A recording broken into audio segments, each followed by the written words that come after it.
bi haqqin illallah. Näme ibadata Allah'dan başga haqqıl näme ma'bud yok diýmek. Yeketek ibadata haqqıl Allah, Allah'dan başga ibadat edilen zatlar tapılanan bolsa adamlar tarapyndan batıl. Şo zatlar näme ibadata haqqıllal. Olar adamlar tarapyndan näme zulm edilip, şeytana özlerini ağladyp näme gödel yaradan Rablarından ilahlerinden daşlaşıp näme şöhbet şöhre özlerini urdular. Şoňşun Allah Taala la ilaha illallah diýende manysyny näme diýip godan tutýar. La ma'bude bi haqqin illallah. Allah'dan başga ibadete haqqıl ilah ýok.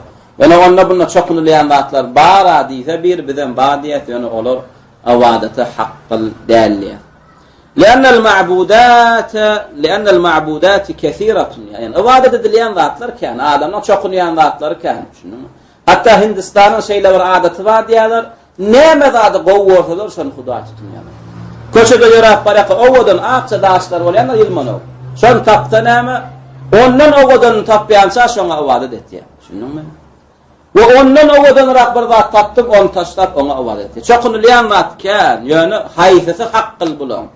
Bir Allah haqqyl. Ondan galan hemmeti näme ibadeta haqqyl. Walakinnel ma'bude bi haqqin huvallahu wahda. Çokunulýan zat kan ýöne lakin ýöne näme? Olaryň içinde näme?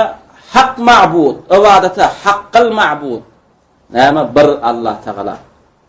Ve ma siwa emma Allah'dan beş başgalar näme? Fa ibadatuhu batilatun. Olara näme ibadet etmeklik batıl, nahaq. Allah Taala öyle näme diye zalika bi anna Allaha huvel haq. Yani ol Allah diye yeketek ibadete haqqylar diye.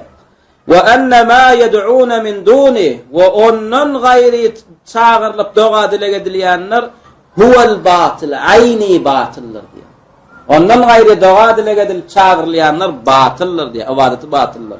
Ve ibadet etýän batlaran batıllar. Ve enne Allaha huvel aliyyul kebir. Ve näçin yeketek Allah ibadeti haqqyl boldy? Sebäpden ol Allah el-Ali beyik. Ol Allah el-kebir, uli. Şunumy?